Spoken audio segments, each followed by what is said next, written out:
Welcome to the Peep Show podcast. News and stories from the sex industry. With Jesse and PJ Sage.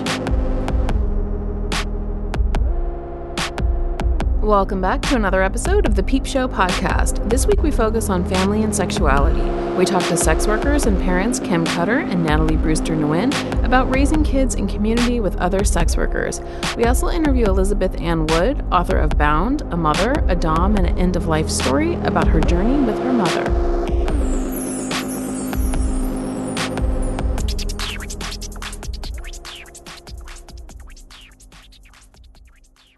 This episode of the Peep Show podcast is sponsored by Quick and Dirty Media. Are you an independent content creator, webcam model, or clip maker? Quick and Dirty Media can help you with your video editing and production needs at a reasonable price, allowing you to devote more time to creating your content.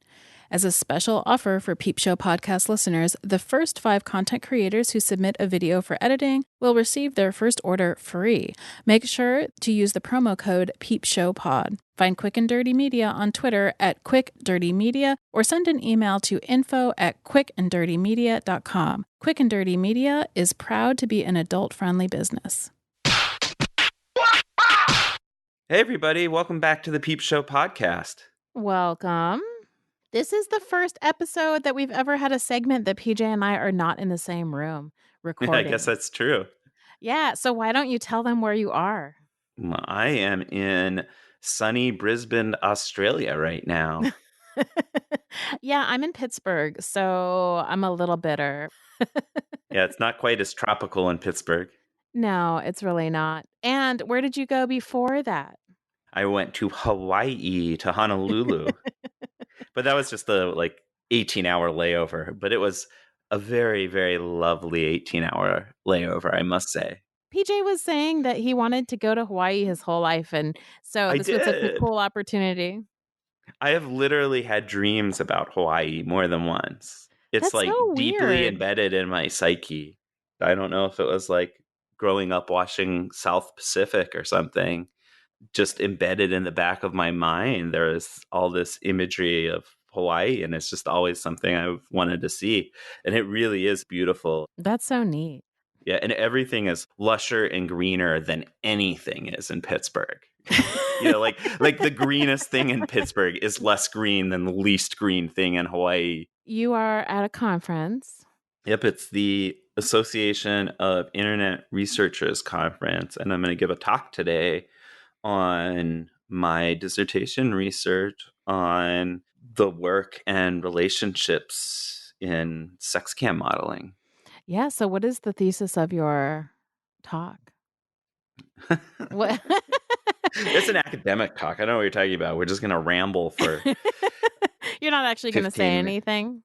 I'm not actually going to say anything. No, I'm teasing. I try to say something. Half of my talk, I have a lot of wonderful quotes from the cam models I've interviewed, and going to talk about how camming, of course, is porn, but how these interactions are also a lot more than porn. And I'm going to talk about the different ways that at least, some cam models and some clients experience intimacy with each other. And then I'm going to kind of turn to talking about the topic of the panel, which is embodied pleasure. So how do we experience physical sensation or pleasure within our bodies, even though we're maybe thousands of miles away from the person we're interacting with? Mm-hmm. How do we communicate bodily experiences through digital communications technologies? So what's one example of how people do that? With camming, for example, we can only really communicate via audio and video. And so we have to come up with all sorts of cues to convey things like scent, smell, and taste. Right. Yeah. So we come up with clever ways to try to trigger those experiences in the brain, or kind of relate those experiences in the brain. And I talk a little bit about how people also use supplementary objects. Mm-hmm. Like dildos and stuff? Well, in this case, I was thinking panties, Okay. or gym clothes or hair Okay. clippings or, these perfumed letters, things that help us to kind of reconstruct the full range of sensory experiences. Right, so, like, they send those things to their fans or their viewers. Yeah, fans will buy these sorts of things, so I think that they can have a deeper, more full sensory experience, Right. of sexual pleasure, Mhm. um, with regards to a model that they like Right. and follow. Mhm. It makes me think about the fact that in phone sex, often people will simulate the sorts of sounds that actions would have, even though they're not actions that are actually happening, Totally. like licking or spanking or all sorts of things that, like, they create for the effect of the other person so that the other person can feel like they're there. Right. And I think at the extreme, if you look at something like ASMR or binaural beats or maybe some of the hypnodom stuff, Right. I do think the wires get crossed in our brains. So we start to experience those sensations or I think with ASMR, for example, I mean, you kind of experience a certain sort of touch sensation, Yeah. even though it's being conveyed through audio. Right. In the same way, like, I'm a very squeamish person. I am very sensitive to like movement as well. So if I see a really gory thing on TV, I feel that physically in my body. Right. If I go to one of those IMAXs where they're showing you 180 surround video of a helicopter flying over a canyon, I feel like I'm gonna throw up, and I, Yeah. I feel a sense of height sickness. So for me, I do have these really physical reactions to sight and sound, like really, really deeply physical reactions. Mhm. And it seemed pretty natural that we could also think about that not just in terms of disgust or fear, Right. but also in terms of pleasure, in the same way that our wires get crossed in our brains and we experience disgust or fear. Right. I think our wires also can get crossed in our brains and we can experience kind of a sense of physical touch as well. I also think with jerk off instructions Uh-huh. that happens a lot, Mhm. right? So you have a model who's moving their hand back and forth and talking to a certain rhythm, faster and slower, right? Yeah. And there's a way in which, like, part of what that's doing is trying to get you to transpose like their body with your body. So you sort of get confused about where the touch is coming from or who's controlling what. Yeah. Um, Mhm. I think that's really interesting. yeah, and so that's a lot of what I'm looking at is the way that a lot of these things kind of take advantage of the way our brain works and use the tools we have, the like channels of communication we have, mostly audio and video, and attempt to construct a richer, more full sensory experience of sexual pleasure. Yeah, it's so funny you bring that up because I was a guest on another podcast a couple of weeks ago, called Ghoul on Ghoul, which is a very fun podcast. But the hosts are not people who are deeply embedded in the sex work world like we are, which is one of the reasons I was on to kind of talk about those experiences. And I brought up jerk off instructions, and they were really surprised and they were like, "Wait, what? Like, do you guys not know how to jerk off?" And I was like, "No." I mean, it's not that they don't know how to jerk off, it's that they want to be, like, accompanied on this experience, given permission, not just permission, but also, like, having someone to, like, witness, to experience it with them. hmm And I think at the most extreme, actually kind of lose themselves in the moment and feel as though someone else is really participating. Yeah, yeah. So, it's not really like, it's a misnomer in that sense. It's not really instructions. It's more of a feeling with or a feeling through somebody else. Jerk off accompaniment or jerk off companionship. I don't know. I like it. Yeah. No, so that's all really interesting. I hope that your talk goes well today. I'm excited. The folks here were interested in talking to me because they're interested in like the work that I've been doing on intimacy and intimate relationships and camming. Mhm. But yeah, wanted to talk more about this like physical pleasure dimension of things, Yeah. and even though that's so obvious, that's a huge part of what camming's about. I just haven't talked about that as much. So, this is another part of it, talking about how we create and communicate pleasure for each other Right. using digital tools. And so it's exciting to be talking about and thinking about something different. Well, you can tell your panel that your wife really misses you at home and listen to audios that we made, smut audios, to pretend that you were here. Did you jerk off? Yeah, Mm-hmm. I did, yeah. Wife jerk off instructions. That would be a nice thing. That's what I'll leave you when I have to leave home for a Oh, big you conference. do? I would be really into that. And I would listen to them. I kinda did that by myself twice. Yeah. 2 days in a row. Not by myself, but with your audios. I won't tell my panel that, but that's sweet. Yeah, thank you. So I've been busy since you've been gone. I've been teaching your classes, so that kept me busy, and I also did something else while you were gone. Tell us. We need a drum roll. Ready? Oh, look what you're doing. You're creating what you were talking about in your your research. I set a date for my boob job and paid for it, so now I have to go do it. Now you're committed. I am Now there's no committed. turning back. I know. No, I'm so excited. So, this is something that I wanted to do for 20 years and I keep putting it off. And when I went into the office today, they told me that I put down my deposit like 3 years ago. So, this is so wild. Is there? Wow. Yeah. I was still working my corporate job. That's what the information they had on me in their computer. Oh my gosh. Yeah. Were they excited for you? They were so super excited. Yeah, they were all talking to me, and the one lady in the receptionist, because she asked me if I was excited, and I was like, "I'm really nervous," and she said, "I had mine done by the same surgeon 4 months ago, and it was so amazing," and she told me all about it, so she made me feel much, much better. I'm excited for you. Yeah, I can't wait. I have all these, like, visions of, like, the things I'm gonna wear, and Oh yeah? Tell me. yeah, I don't know. Well what I can wear with, like, being all busty, all the things I can do. Yeah, so I'm super excited. Yeah, and it's really soon, it's in 5 weeks from today, I think. That's 5 wild. weeks from today.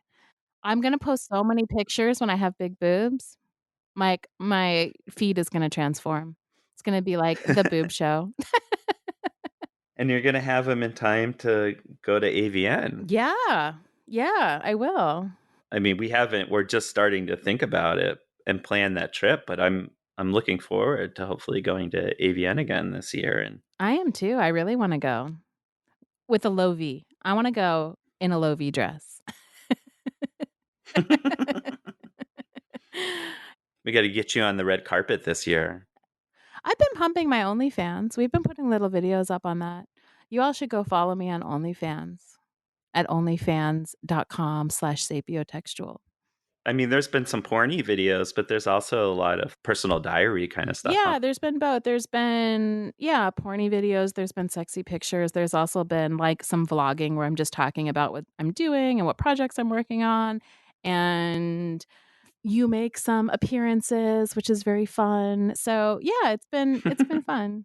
Yeah, so that's pretty much what I've been up to, and I can't wait. I'm on the countdown. that's a I'm lot. excited for you to come home, and then I'm excited for us to start counting down for my boob job. All right, should we like go on to our episode? Yeah, we probably should. Okay. We're going to be talking about sex work and family today from a couple of different angles, so I'm really excited about that. I think it's a really cool episode, and I'm excited to share it with you all. Yeah. Okay, so PJ, good luck on your presentation today. Thank you. Yeah.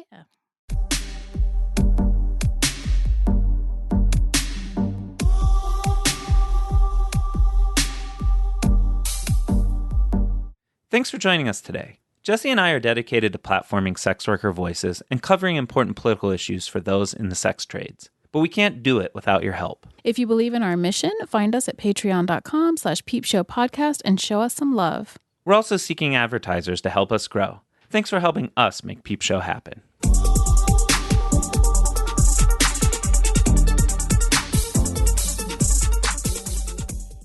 Those of you who listen to the podcast know that we've done a couple of episodes on sex working parents, and you also know that we are sex working parents. And so we were super excited when we got to Woodhall this week to find out that there was a panel on being out sex workers and parenting and how you negotiate that. So we have two of the parents who were on the panel here with us, and we wanted to talk to them a little bit about what motivated the panel and what it was like to have their kids on the panels. Yeah, so why don't you guys introduce yourselves? I'm Kimberly Cutter, and I'm a sex worker, an out sex worker, and a mother of 4 living in community with other sex workers in Arizona.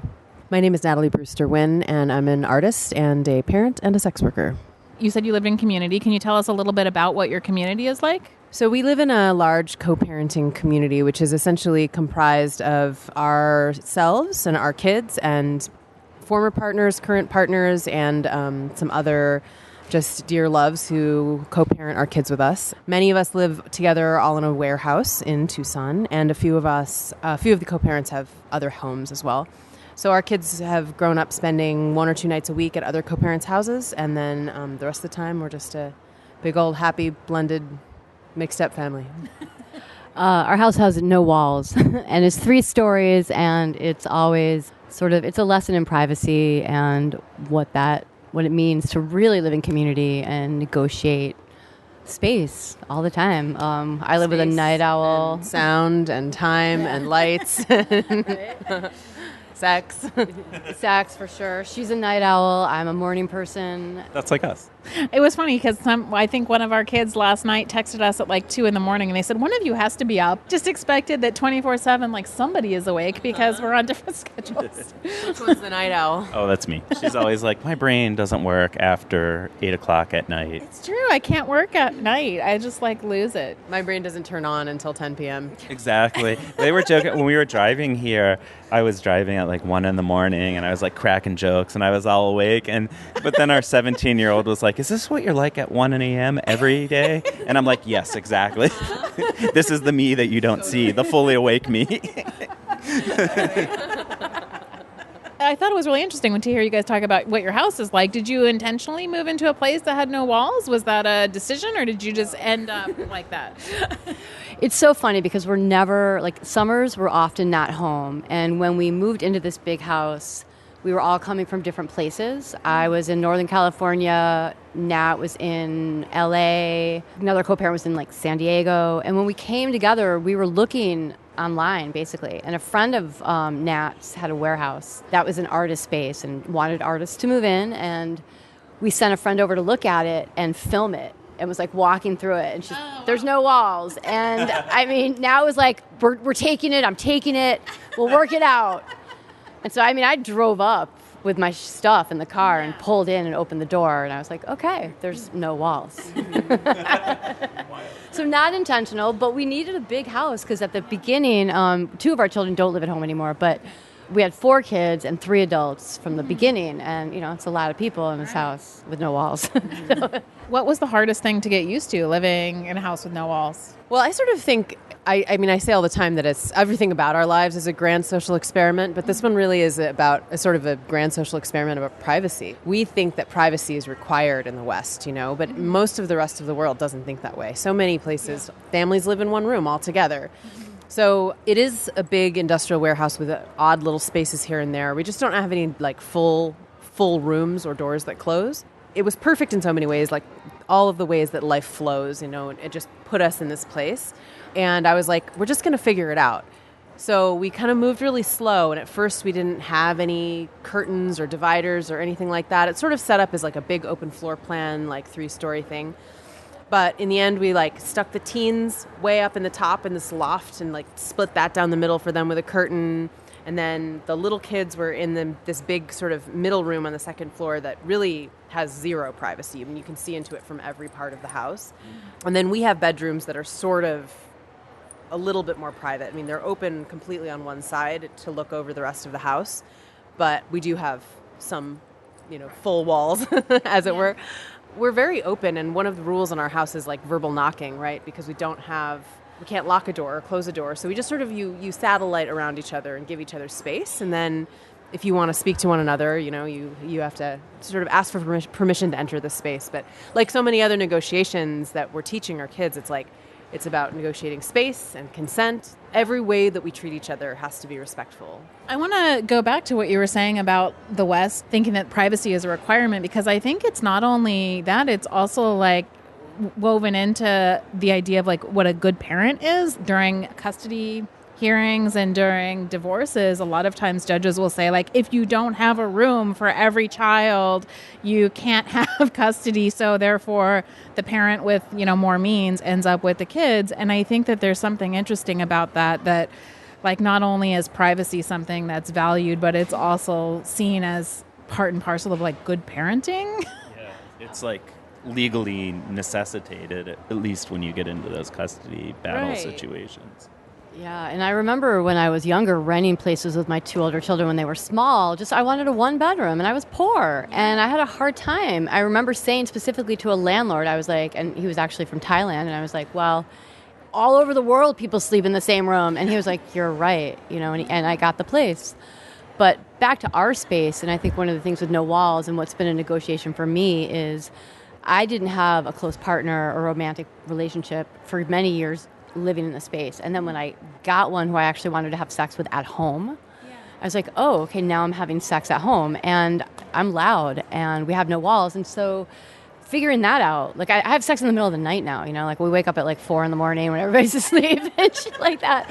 It took some time, and I think the kids, like the openness about it is certainly to their benefit. I don't do it when they're awake. It just doesn't feel safe. It doesn't feel comfortable for me. Right. But, I've worked it out and figured it out, and I don't know how you feel about that, but yeah, try to have sex when the kids aren't home or whatever. But we also have our workspace, and so that's available for us. So like we use that space a lot to have sex, and that's kind of actually nice. Like, I think I've been spoiled as a sex worker because I'm like I've had a dungeon space since I was like 20. I've always intentionally had space dedicated to sex, and so I think because I've had that, I've been like, my own personal bedroom doesn't feel like it has to be the only place I have sex, right? And I kind of love that, actually, where you have the sex worker space, and so you're like, when I walk in here, I'm in that mode, and this shit is awesome, and all my toys are everywhere, and it's like, it's this sort of tantric temple feel too, right? Where you're like, this is actually sacred space for sex, and that's a beautiful thing. Obviously, like, you guys are very open with your kids about the fact that you're sex workers. Like, can you talk a little bit about whether it's always been like that or whether that was a process for you?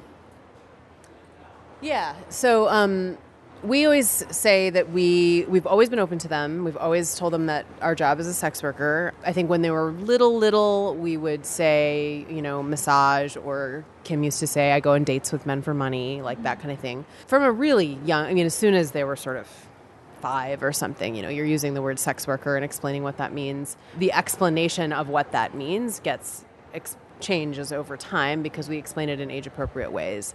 And we have allowed them, like with so many things with consensual parenting, it's like we let them lead the questions. When they're ready to ask the question, they're usually ready to hear the answer. And sometimes I'll say, I know you want to know that right now, but I'm going to ask you to just hold off on that. I think that it'd be better to wait a little bit more before I give you the answer to that question. Or I like to always reassure them, if you ask the question, I'm totally prepared to answer it, but just make sure you really want to know the answer. Right. Yeah.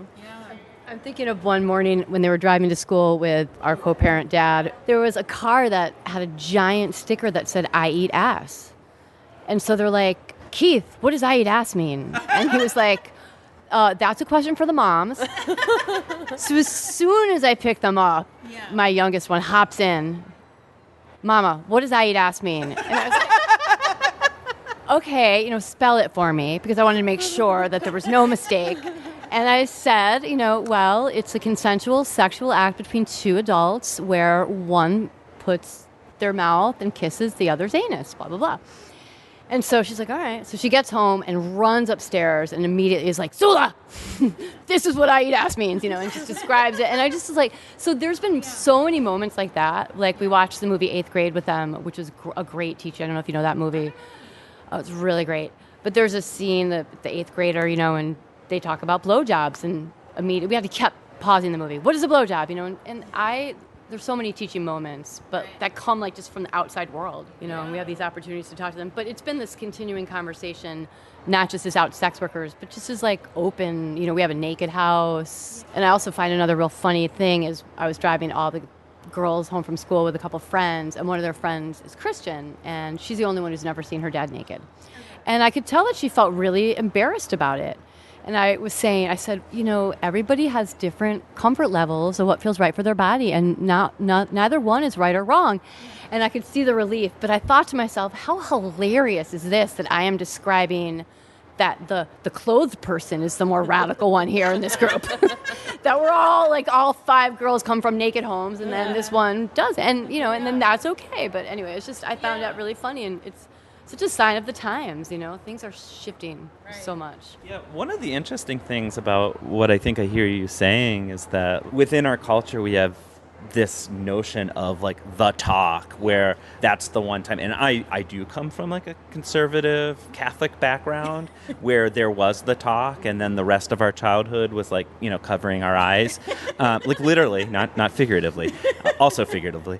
And of course, by the time you got the talk, you actually knew all of the contents of the talk like 5 years ago. But what I hear you saying is like something that's radically different, which is that like teaching about and talking about like sexuality and bodies is like a fluid thing that you can't just confine to this very constrained and forced interaction. What I was thinking about as you were talking is that often people will say that if you're teaching about consent like only in the context of sex, it's like already too late. These things are things that need to start much, much earlier. Preach. Preach. Yes. Thank you. That is like it in a nutshell. That like all of parenting is about consent. And I also think that one thing I wanted to touch on is that we feel this need to use euphemisms with children so much. Yeah. And we don't. We don't have to use euphemisms for body parts. We always are very anatomically correct. If you're talking about your uterus, we're talking about your uterus, Yeah. Kids can learn so clearly that way. And if they ask you a question and you just give them a factual, clear answer, that's what they want. And then you take all of the mystique out of it, right? It seems to me that so much of the hang-ups are about adults and they're not actually about kids. I was thinking as you were saying that when our oldest son is trans, and when he came out, the second one, we were asking him, he was 7 or 8 or something, and we said, how do you feel about the change in like name and pronouns, and are you comfortable? And I think we had this idea that maybe he won't be comfortable, or this will be like a process for him, and asked him, how are you doing? And he's like, I'm fine. And then he was, and we asked him, well, how do you feel about using your brother's new like name and pronouns? And he looked at us like we were crazy because we were trying to take care of both of them, but we didn't have to, because he said, I'll just call him what he wants to be called, And we were like, okay, yeah, all right, well, our job's done here. Like, everything's fine.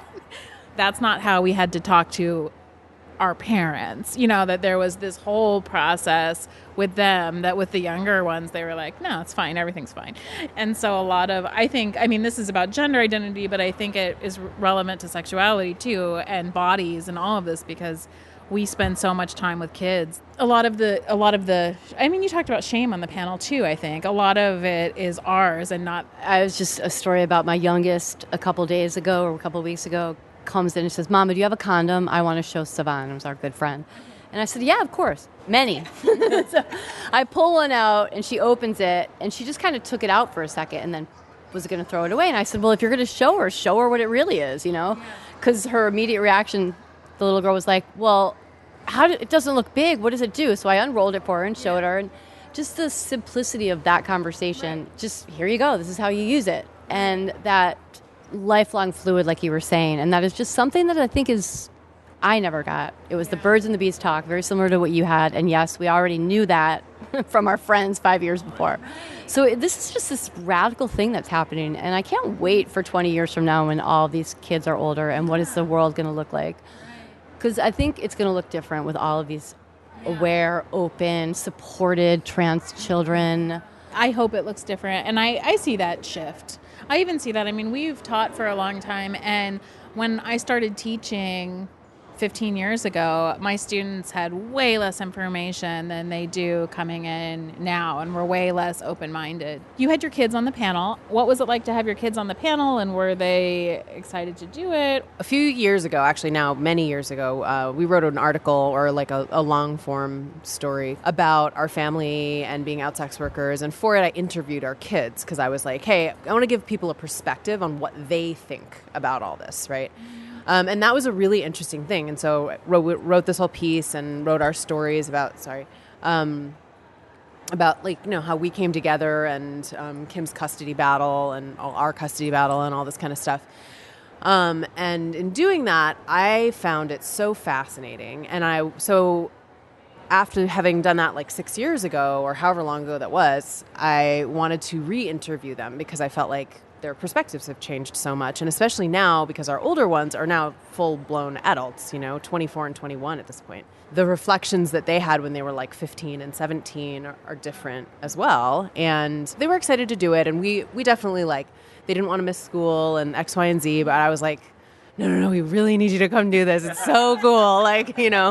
Because I want people to hear it from your mouths that this is fine and healthy, and see that you're doing great and you can articulate yourself and you have good boundaries and you can explain the way that this has worked for you in a non-upsetting or intrusive way, right? And I mean, I think to them, it's also it's a little bit boring because they're just yeah, these are my parents' freaking jobs. I don't really want to keep talking about your life and your jobs. So one of the really interesting things you brought up in the panel discussion was how you use a safe word in your household and use it in a way that's much broader than just a sexual context. And I was wondering if you could talk about that a little bit. As a professional dominatrix, we use this concept of safe word all the time. And I've been a professional dominatrix for over half of my life at this point.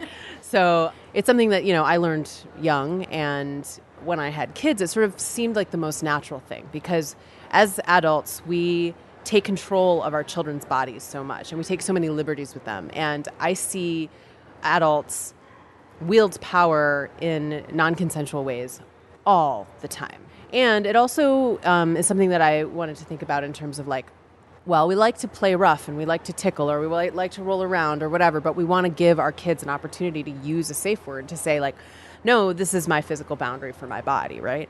And so especially when they were really small, it was a really easy concept for them to grasp. And we kind of co-created what this safe word would be. And then they have kind of continued to expand it and use it. And it was meant to be used by everybody, right? So, when your little kids are climbing all over your body and our safe word is blue whale, and you want to just be no, this is my body. Stop pulling on me. Stop pulling on my energy. It's blue whale. I need space. But then they've kind of expanded that usage to mean to a lot of other things. And then they've expanded that usage to well outside of our family. They use it with their friends. They use it all over the place. And it's really, really effective. And I think that's that teaching consent from the very beginning where it's a constant and fluid and interesting process. And they have the ability now with the use of that safe word to be testing each other's bodily boundaries all the time, right? I mean, they're teenagers. They're flinging them bodies all over each other when they're preteens, and it's they're playing with their own boundaries physically and sexually and intimately with their friends all the time. And they already have this language. And it's awesome. Yeah, and it's set up in the way that, Violet, the baby of the family, is the one that throws her body over her sister all the time. In the car, she takes up the entire back seat. And mostly her older sister is totally down with it, cuddles her to sleep, lets her do it. But then she'll be blue whale, Violet. And that, it's serious. And that, I think, it's a very powerful thing because no one disrespects blue whale. No one does. And, I mean, I feel that's been, since they were 2, or younger. And because of that really firm boundary, there's a lot of negotiation in many ways in our family, but not there. That safe word is set in stone forever, I was just going to say, and I think the reason it works so well is because we respect it when it comes from them, and they respect it when it comes from us. But we had to lead the way in terms of actually respecting that and saying yeah, this is something where you hold the power to say no, and I will listen to you every time.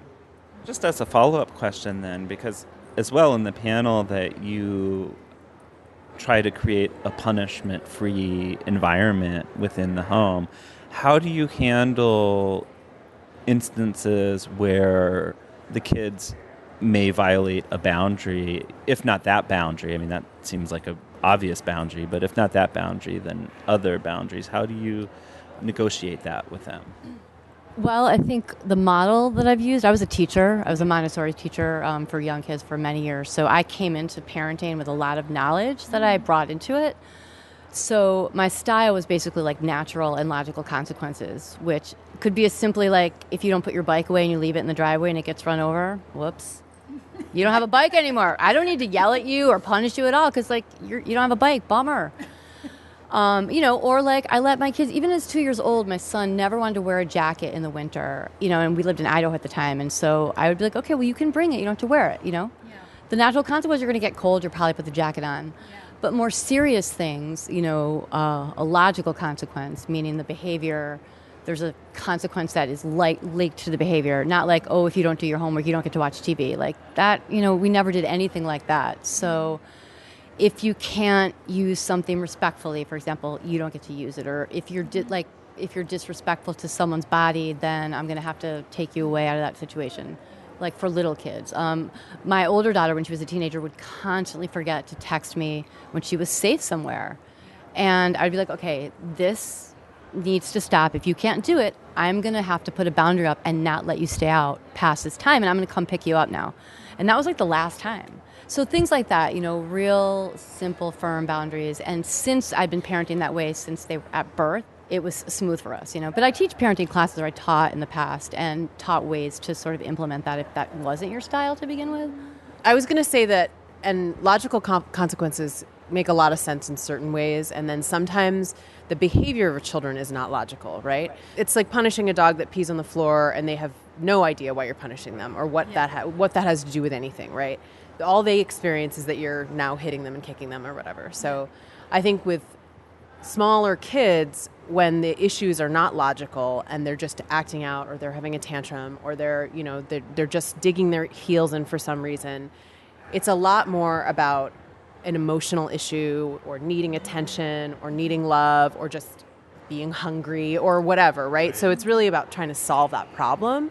And for a while, we employed a couple of other safe words that they sort of came up with them needing.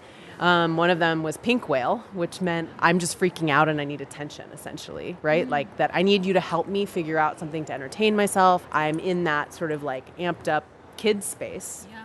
And we had a few others, that were sort of about, we had like started to develop some certain languages that would kind of interrupt behaviors in order to help them get out of it on their own. I sort of don't think it's really possible for them to do anything that violates a boundary or breaks a rule if the rules are all just about mutual respect and how we treat each other. If it's intentional, it's because they need something else. They need attention. They need more emotional development. Otherwise, it's just a mistake, and why get punished for a mistake? It's a mistake. Everybody makes mistakes. What kind of skills do you think you take from sex work into parenting, or how do you think that sex work informs your parenting or even makes you a better parent? I think that sex work is so much like parenting, right? Mm-hmm. Because you are, most of the time, the more experienced sexual partner, and certainly the more responsible sexual partner. And so you are teaching this person who maybe doesn't have the social skills, doesn't have the emotional development, doesn't have the sexual development, how to do those things, right? Hopefully. This is hopefully what we're doing at our best. Yeah. And so I sometimes call it adult babysitting also. It can feel like that, right? But in large part, I think that I learned how to do that very young and sort of to take care of clients and handle their needs. And you can see those things directly cross over. Sex work is also very nurturing, so it's a natural thing. But I think that if you think about what you want in an ideal sort of partner, right? It's like, well, what kind of a person do I want this child to grow up to be? I want you to be responsible, and I want you to have good boundaries, and I want you to have social skills, and I want you to be able to be autonomous and handle yourself. And that's all stuff that I try to teach people in sexual situations in sex work, how to do those things for themselves. I always say that the same qualities that make me a great mother make me a great whore. You know, those nurturing qualities. And I'm a natural mom. I wanted to be a mom when I was 10, and a total natural whore. So those two really go well together, I find, hand in hand. Yeah. And I think I never really did want to have kids, and I think I parent like a dominatrix, which is the book that I'm writing also. But it's that idea of like, it's really not actually about punishment. It's about play and safe boundaries, and autonomy. Tell us about the book you're writing. I'm working on a book that right now, working title is called Blue Whale, Parenting Hacks from a Dominatrix. Kim's also writing a book. I've been writing a book for many years. It's a sort of autobiographical about parenting and sex work. And I think it's taken me probably a decade, because really what I needed to come to was like a place of no shame. And it's sort of about that journey. I started whoring when I was 19, 20. From a place of deep, deep self-loathing. And being a sex worker has just, changed, so many things along my way have changed that. But from a place of deep self-love, I can see it from such a different perspective. So the book is really sort of, that's the gist of it, that journey through that. Yeah, and we've written a few. We wrote a piece for Red Umbrella Babies, which is maybe yet to be published, called The House That Whores Built. Where can people find your writing and your work and your art? My name is Natalie Brewster Nguyen, Nguyen, and that is how you can find me on all the social media. My website is myname.com, and I'm on Instagram, Twitter, and Facebook as that. If you want my super secret work info, you can send me a message and I'll send it to you. Perfect. Great. You can find me on Twitter as Ruby Star, and I have a personal Instagram, which I share a lot about parenting and sex work, which is Ruby Star Arizona. Great. Thanks so much for talking to us today and for doing the panel that you did. Yeah. Thank you so much. Thanks for having us. Thanks for having us. You.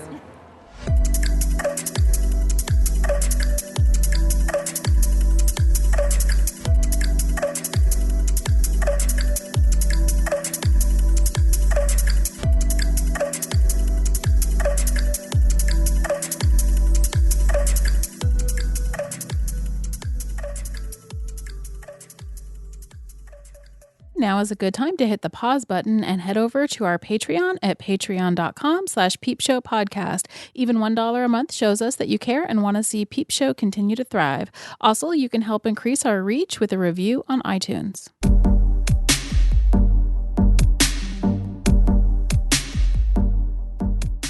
We're at the Woodhall Sexual Freedom Summit with Elizabeth Ann Wood, who just wrote Bound, a daughter, a Domme, and an end-of-life story. So we wanted to ask you a little bit about your book. So can you give us a brief summary of it?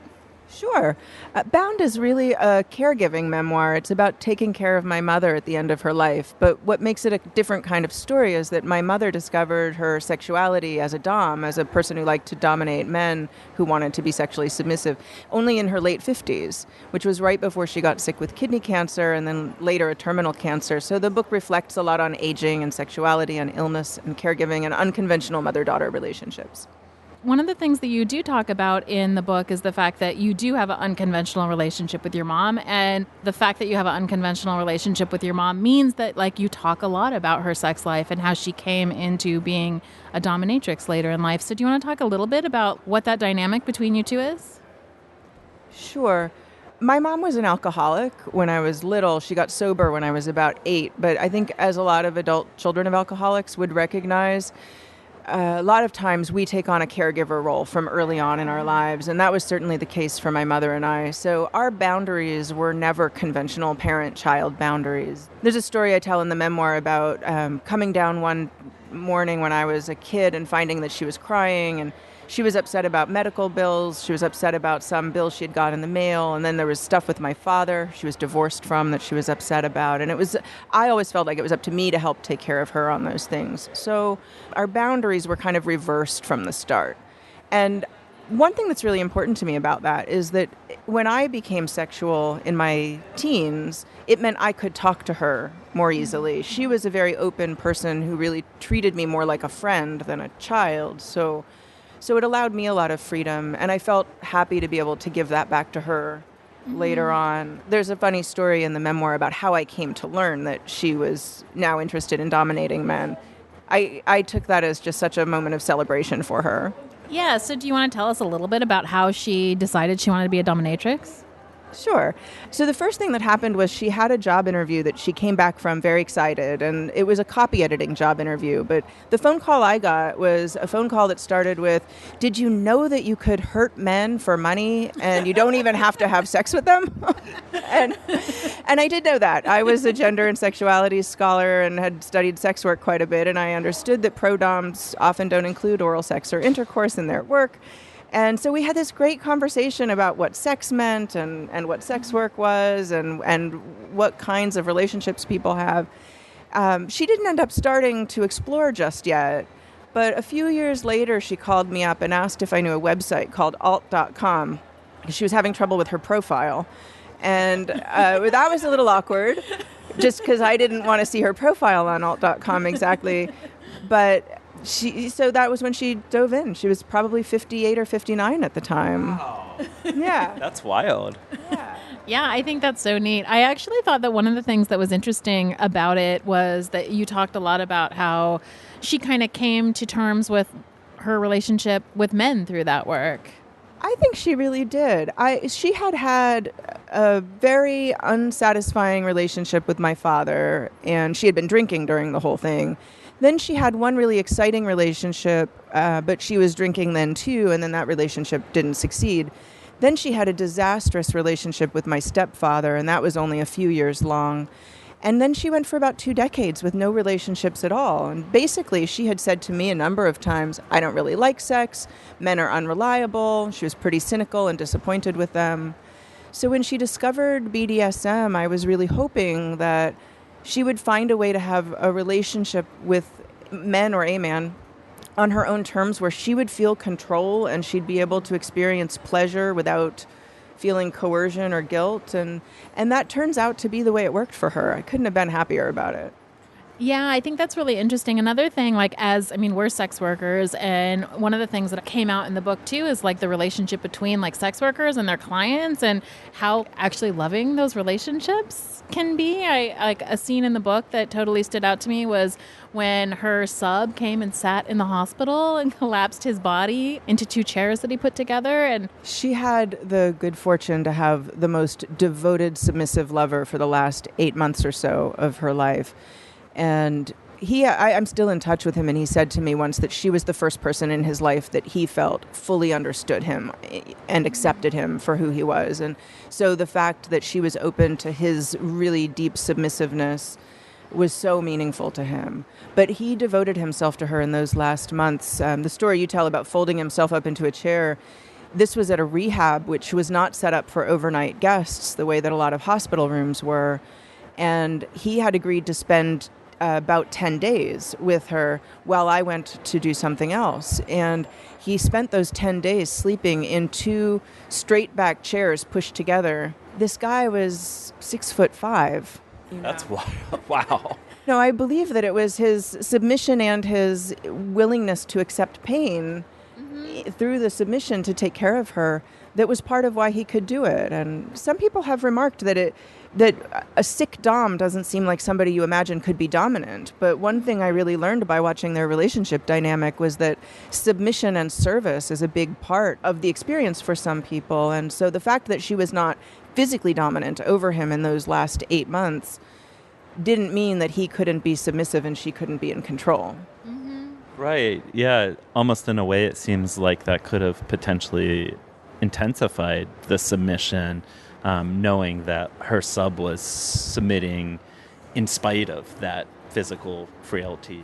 I think her illness also really raised the stakes on everything. So he knew in many ways that her life kind of depended on this. So the fact that she was not very in control of her body didn't mean she wasn't in control of herself and of their relationship.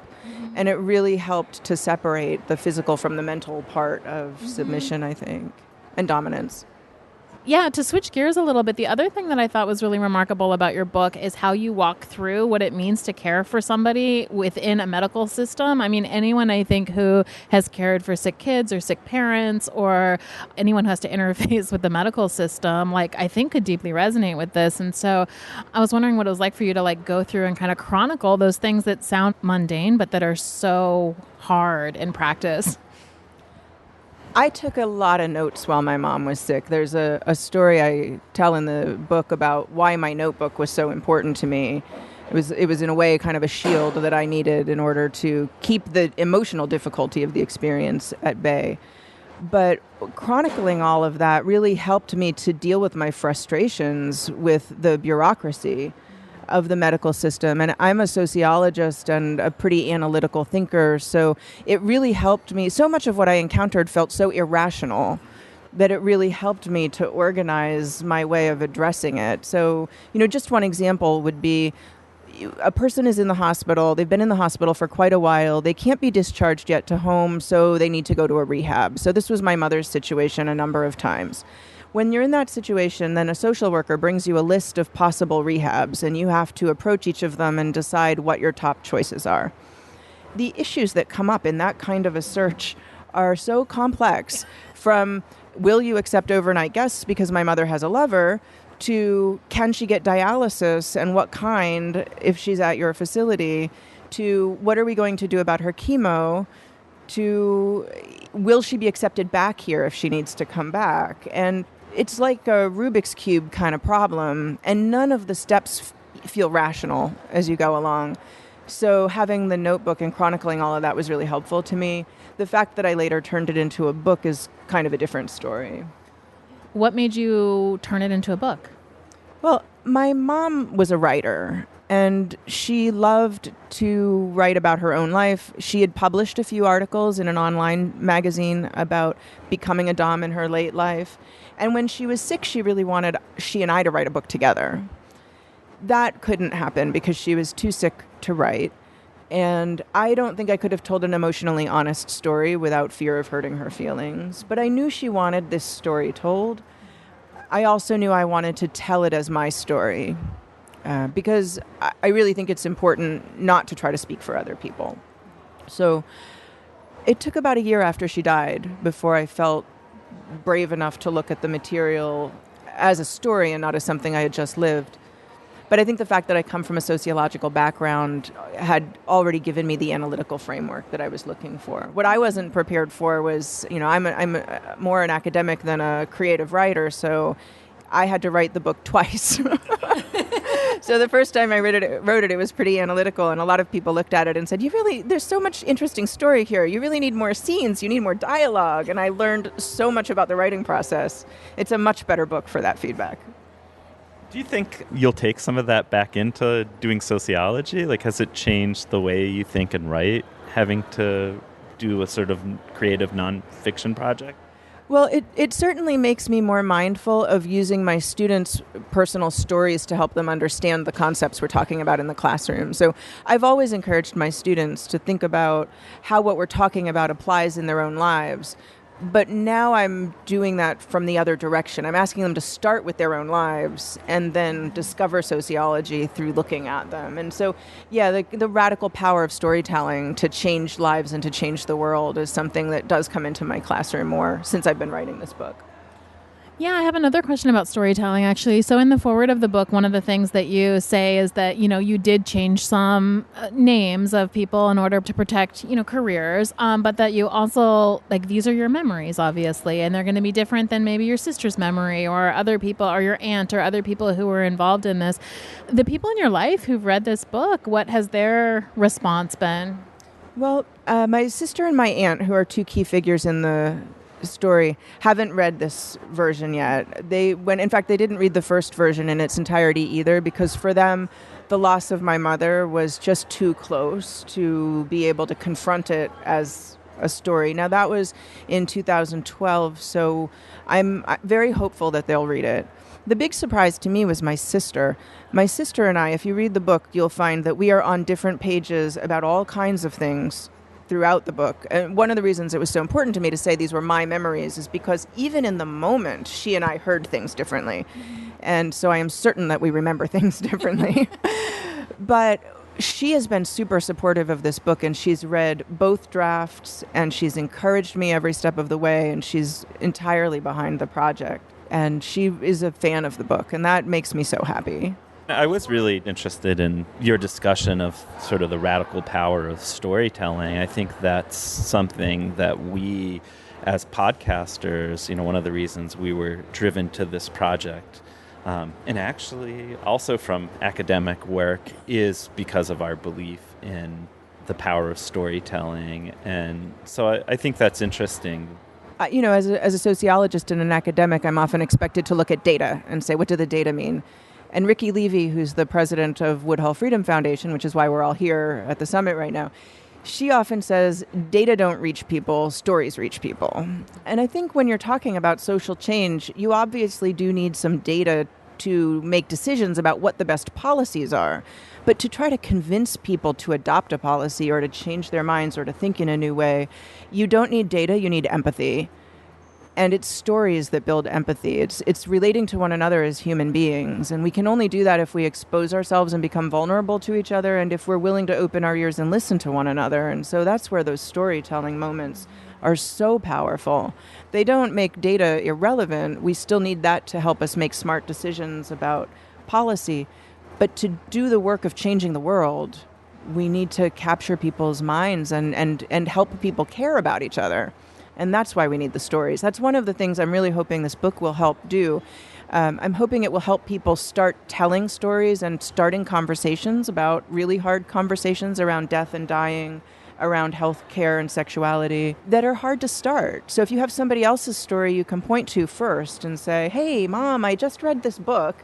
Let's talk about this end-of-life issue that I wouldn't have thought about before. It's a lot different, a lot easier maybe than just saying, hey, Mom, I think we really need to talk about what kind of care you want at the end of your life. Or, hey, Mom, I want to make sure that your sexuality is respected when you're older and need a caregiver. That may not fly as well as having somebody's story to use as a launch point. One of the things that was really important to me in writing the book was that sex and death be represented in the same story. And I think often when we make sex part of a story, it becomes the center of the story. But if we're talking about something that doesn't seem directly related to sex, like somebody's illness, we just leave the sex out of it altogether. And it was really important to me to write a book that allowed sexuality to be part of my mother's life so that we could look at how the healthcare system really didn't examine her as a whole human being. But the sex isn't the dominant part of the story. It is unusual to have all of those topics together. And Woodhull's always done a good job, I think, of bringing sexuality and aging into the same spectrum, bringing illness and sexuality into the same conversation. So I think one step further, bringing death and dying into that story, into that space is really important. Yeah. One other thing I noticed, and, it seemed to me that one of the things that you were doing in this process of like kind of juxtaposing sex and death is also to talk about the way that these institutions, like medical institutions, are experienced by the people within them as these sort of power relationships, and that often people experience it as a kind of domination. And I just wanted to take a moment to kind of tease out that thread that was in there as well. That was really striking to me. I have not been hospitalized in a medical hospital myself in that same way, and I wasn't really prepared for just how controlling and dominant the systems really are. And maybe it was because I was thinking about it through the lens of my mother's BDSM, but I saw so many practices in the hospital that would have struck me as absolutely out of limits in a dungeon. The people touching you without your consent. I tell a story about how my mother was asleep in bed. These doctors came in to examine a rash she had because she had contracted shingles. And they just started moving her limbs and like lifting her breast to look at the rash. And she was asleep. And I sat there fuming because her daughter, her advocate, wanted desperately to get the bottom of this situation. So I wanted them to do what they needed to do, but I didn't want them to do it in this way. Yeah. And I tell the story about kind of blowing up at the point where they were about to roll her over because I said, don't you dare, she hasn't had a bit of sleep. But that I let it go that far really, I don't know, it really moved me to think about how little consent there is. Even when we sign consent forms for every single procedure, we don't have much choice about signing them. Because if we need the procedure, we need the procedure. So we sign the form. And there isn't much detailed conversation about the implications of this part of the treatment or that part of the treatment and how it's going to affect you in the long term. And, some doctors are very good at that, but most are just rushing through to get done. So that's just one story about that kind of power and domination. You think about how when you enter a hospital and the first thing you do is sign away your life and sign these general consent forms, and then you get your clothing taken away and you get given some sort of gown to wear, and then you're often addressed, not directly to your face perhaps, but in the conversations you overhear as, oh, well, that's the kidney patient, or that's the cancer, right? Not as a whole human being. Yeah. And then when doctors come in, they have their 5 minutes to talk to you. They're talking at you often more than they're listening. It's tough. It's tough. There are doctors who do it better than others, but the system isn't designed for them to do it well.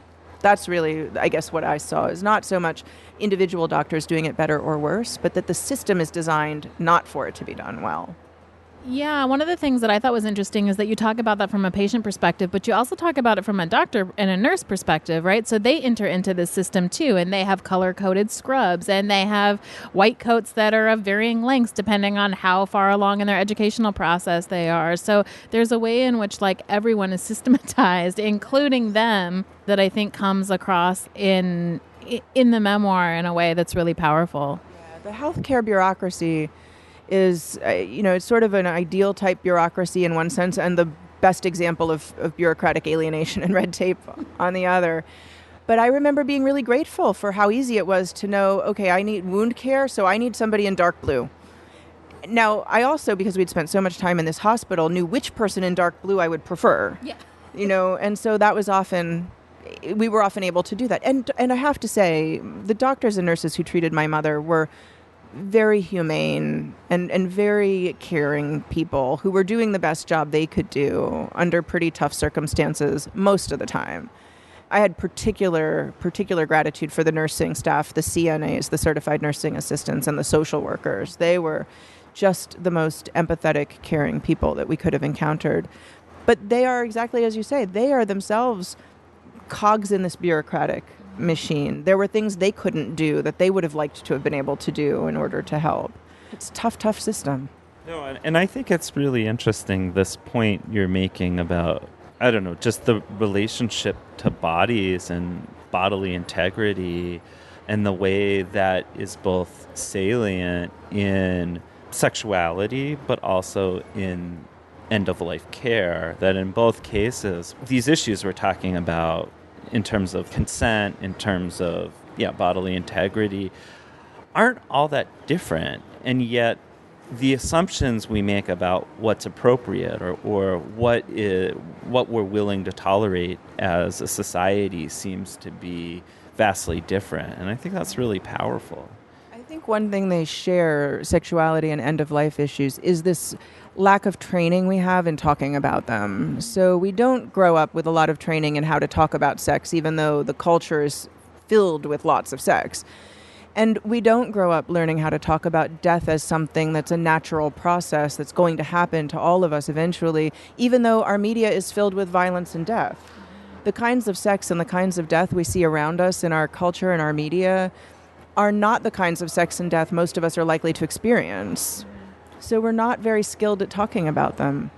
And when it comes to bodily integrity and end-of-life issues, it's a shame that so many people end up with so much unwanted care or care that doesn't lead them to the outcomes that they want or the kind of death they might prefer because they weren't able to talk about what kind of death would be ideal for them and what would be required in order to have that kind of death. It's like when we say to kids, well, I'm not going to tell you anything about sex because I don't want you to have it, right? If we don't talk about death, it doesn't mean we're not going to die.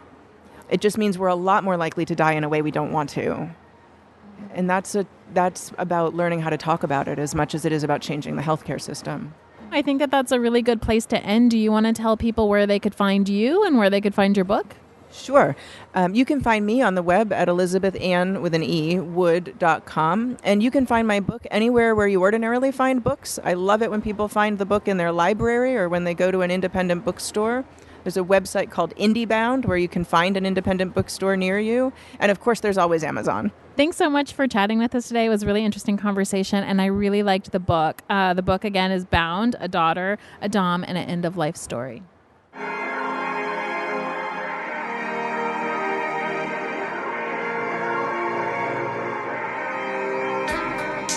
Thank you for joining us for yet another episode of the Peep Show podcast. I'm PJ Sage, and you can find me on Twitter at PeachSage. And I'm Jessie Sage, and you can find me on Twitter at sapiotextual or at jessiesage.com.